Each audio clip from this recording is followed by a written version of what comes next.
Alright, welcome back to the channel. This is my second review of my 2001 NB Miata. I've owned this for around 3 years. So starting at the front, it looks good from a distance, but as you get closer, there's this nasty crack right here. That's besides the point. I got this $70 eBay splitter. It came folded in half in the mail, but it seemed to fit just fine. Wheels, I got like the most common and Miata wheels, Storm S1s. They're bronze, but they look black most of the time because of all the brake dust.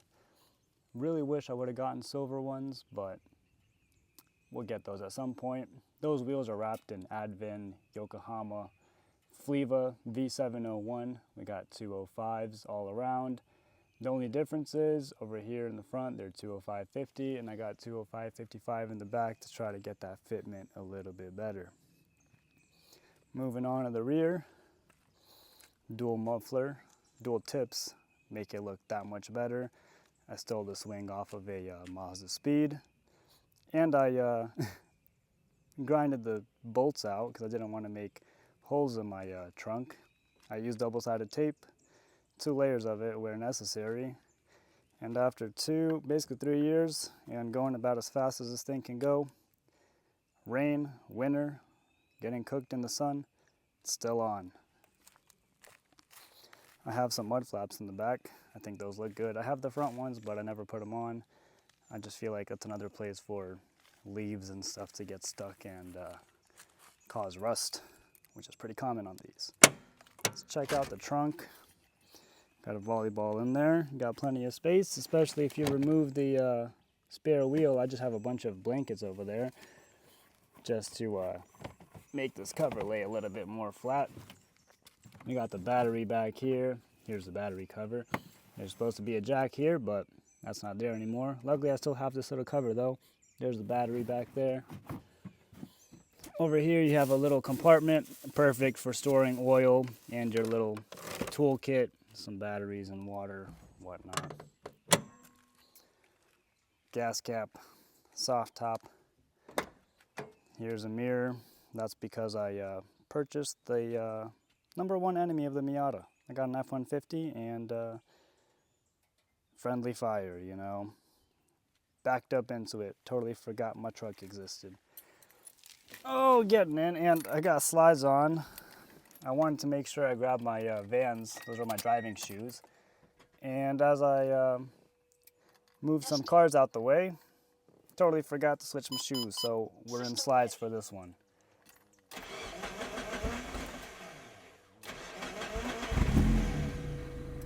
Okay, not sure why it hiccuped there. Probably released the ignition a little too early. Take a look under the hood.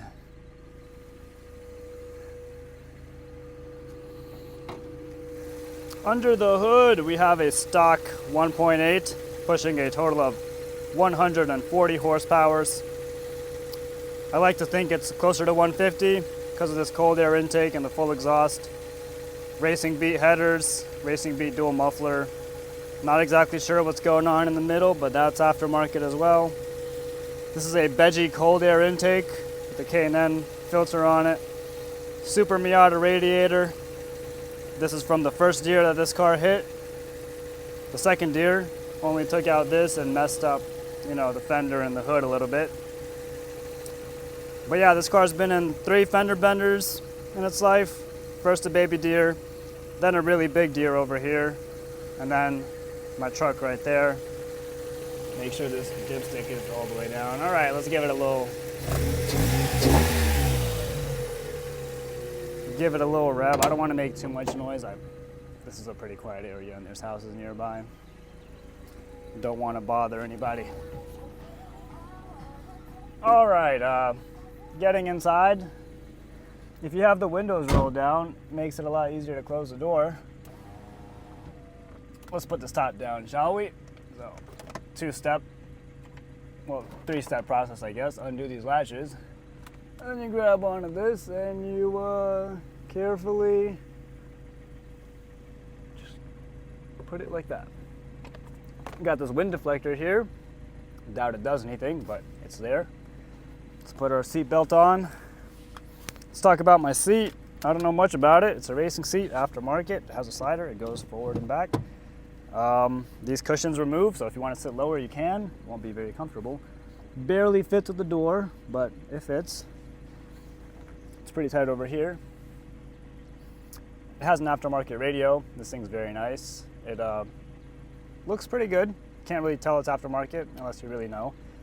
But yeah, this volume dial, that doesn't work properly anymore. So my solution to that is just have it set to like near maximum volume, and then I just use my phone. It remembers what I left it at when I like got out the car, so I can just tap this once or twice and get the music adjusted to how I like it. Speaking about the music, this has the Bose speakers, and for 2001 this thing still sounds very good. Very impressed with how the sound system is in this car. On the highway with the top down, it could be a little bit louder, but that's fine. Moving on, I have a Nardi steering wheel, no airbag, so really hope you don't hit a pole in this thing. These air vents are aftermarket. I think they're from like a few different cars. I think there's like an Eclipse and some other ones. These are very nice, very easy to use. They've aged well. This has cruise control and no traction control, no ABS. It was funny when I was test driving the car.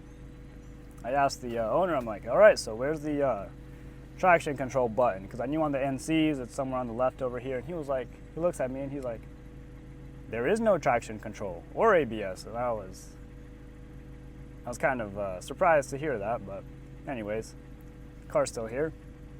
This is interesting. The mirror switch is on the right side of the steering wheel. Yeah, I don't know why they did that, but that's where it is. I have this phone holder made by Archon. A few people have asked me about it in the past. I can't find it online. I have one extra one, but that one's mine. I'm not giving it to anybody, but it's very nice. It's kind of jammed up in here somehow without messing anything up around it. Phone doesn't go anywhere. I don't know, I love it. It's nice. What else? You have a center console cubby here. This is how you open your gas cap, your trunk, and this is where you can store your sunglasses, some napkins, tire pressure gauge, a pencil, whatever else you want. You can also lock it right here, but if somebody really wanted to get in here, you could just rip it open. Cup holders, it has two of them. I mean, they're not in the best spot, but you can work around it. You can have cups in here. It's got AC, that's great.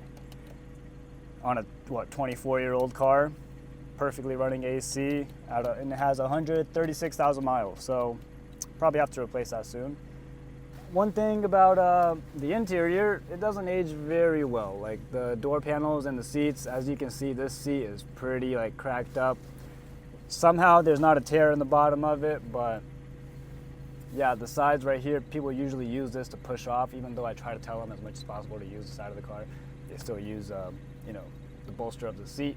So it is what it is. I'll just have to replace that with a seat like the driver's seat here. And the door panels, over time, I don't know if you can see this, but all of this leather or material here kind of got detached and bubbled up right here. So look out for that. And after it does this, after a couple more times, it'll crack, just like this cracked right here. So that's very unfortunate, but you could just replace the whole door card. And there is my banged up mirror from smacking it into my truck. But let's get going, shall we? Actually, before we get going, I have this box right here. And in this box is the Miata packet. This is all of the paperwork related to this car since it was bought brand new, basically. So most of this stuff isn't mine. This is all of my paperwork since I've had the car, 3 years. And this isn't all just maintenance. Some of this is just this is my citation from the tail of the Dragon. And then there's just some other random stuff, but I might have a Miata with the most service records. But I don't know, if anybody has more records than this, let me know. Things I've had to replace on this since I've gotten it, plugs and wires, the starter, the rear brake caliper. That's actually been replaced before, but for some reason it keeps seizing up, so that's quite annoying. Need to move my seat up a little bit. Oh, nope, that's too far up. But yeah, where was I?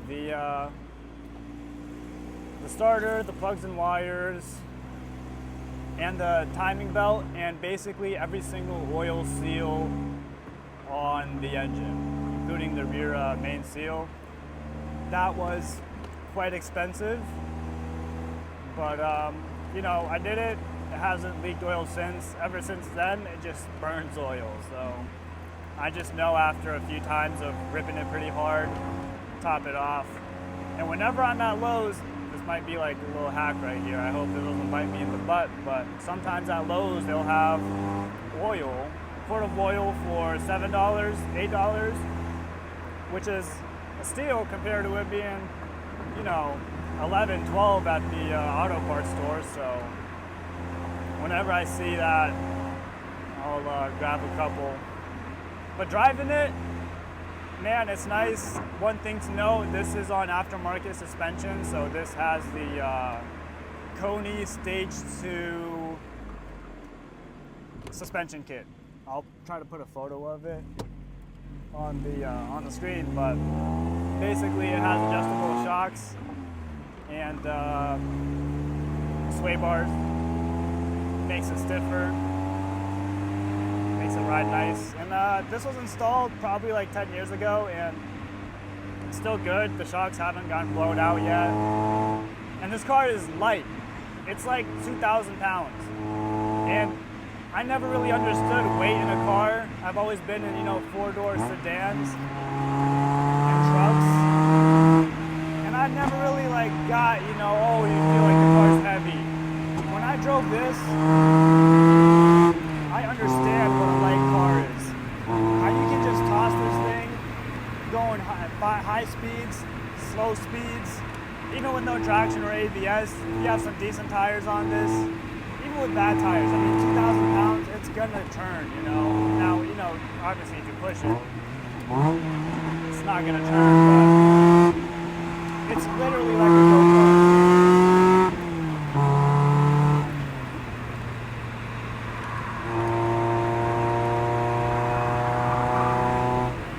You can hear the tires begging for mercy.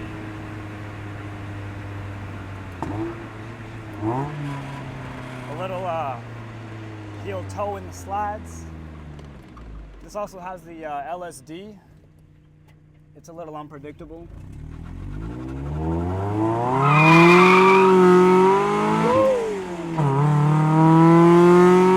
It was very predictable there. It also has the 5-speed. I heard the 6-speed is more durable, but I heard the 5-speed is more fun. I haven't driven a 6-speed, so I can't comment on that. But this car is a blast to drive, and it sounds great.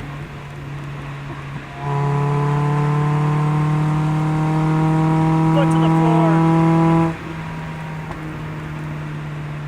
I hope that's not a cop up there.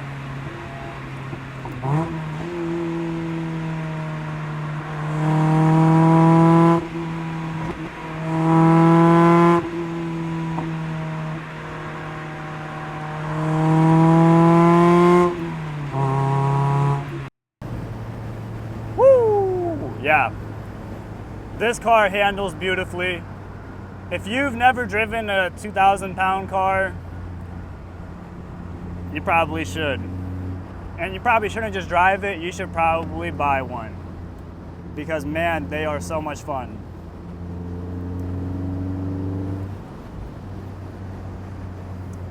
This also has cruise control, which is very nice for a car made in 2001.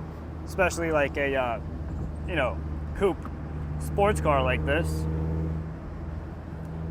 the rear mirror, it has this little switch right here, so when you're getting blinded at night, you can flip that off. So that's some cool tech right there. And speaking of tech, this is why tech is kind of one of the reasons why I think the NB Miata is the best Miata. The NA, that's the one I wanted. Before I got a Miata, I wanted the pop-up headlights. I wanted an NA, but I couldn't find an NA. I mean, there's plenty, but I couldn't find the one I wanted. And I stumbled upon this one. And man, it looked good. It ticked all the boxes. And I just decided to pull the trigger. And I'm glad I did. The NA is raw, but it lacks technology, of course, because it's from 1990, but it's raw.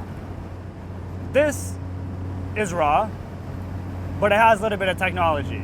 It adds some weight to the car, but I think it's worth it. You have Bose speakers, which are great. I don't think the NA has Bose speakers. I know the NA has speakers in the headrest, but those probably don't work anyways. It also has a key fob. You don't have to scratch up your whole entire door handle or door, unlocking and locking your car. It has cruise control. It has power windows. Yet it doesn't have ABS or traction control. So the NB Miata is the best happy medium between raw and technology that takes away from the fun in the ride. The NC, I think the best Miatas are the NAs and NBs.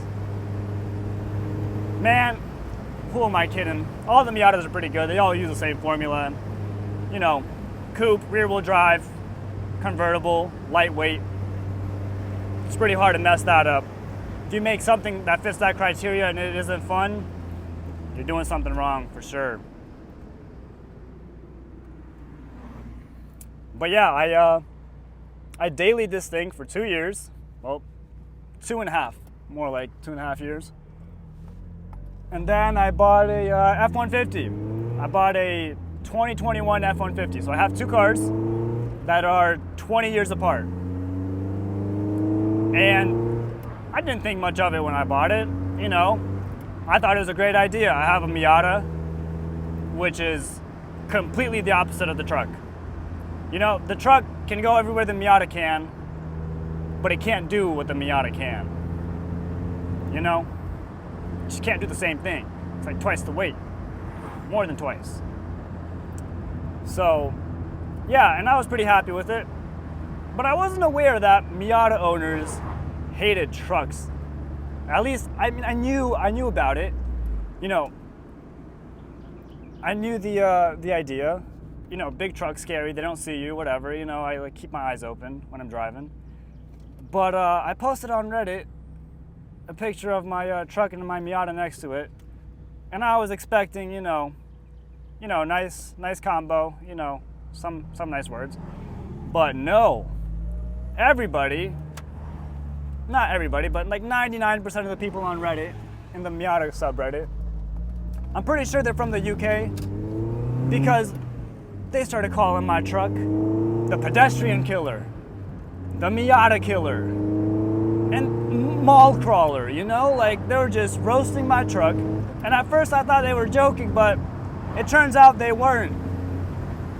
And they all hate trucks.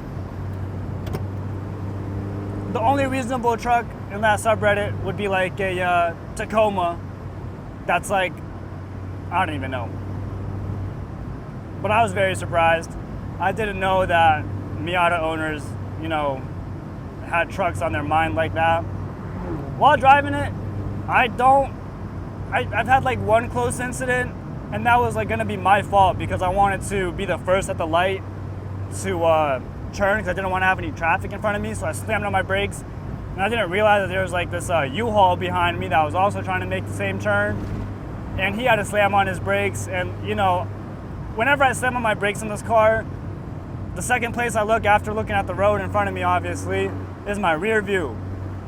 You gotta check it out. Because if you're slowing, this car weighs 2,000 pounds. It'll slow down a lot faster than the majority of cars on the road, even though it doesn't have ABS. So, you know, I looked in my rear view, I saw that there was a car coming in hot, knocked it into first, and like moved out of the way a little bit, but the other person in the U-Haul, they maneuvered around. I don't think they would have hit me, but you know, just to be safe, they you know, pulled to the right. So I had one case in 3 years. That's not too bad. I think it's mostly a skill issue.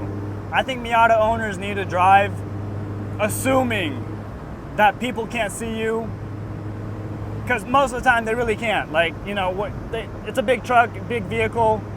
Whenever I treat the Miata like I treat a motorcycle. Like if I were to drive a motorcycle, this is how I drive it most of the time. If I'm ever in people's blind spots, I make sure I'm not there for long, and if I am there, you know, that's why having a loud exhaust helps, because it can let other people know that you're there. So if they don't see you, they can at least hear you, and that'll make it a little harder for them to miss you.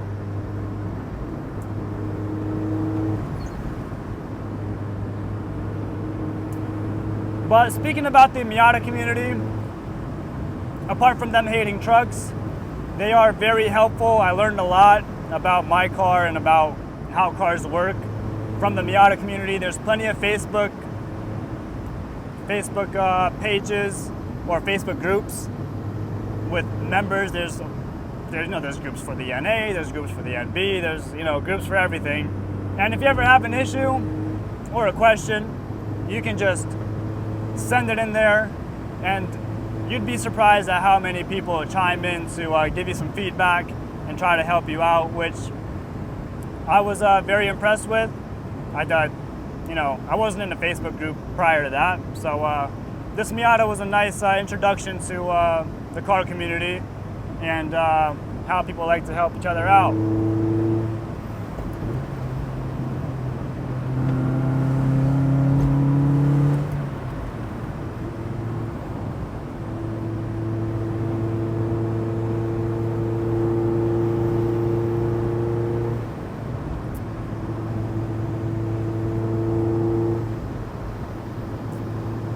But yeah, overall, this car is great.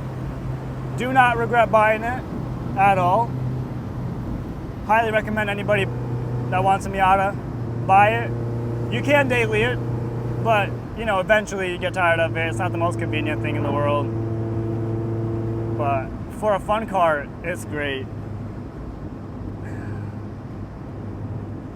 And yeah, I hope you guys enjoy the video.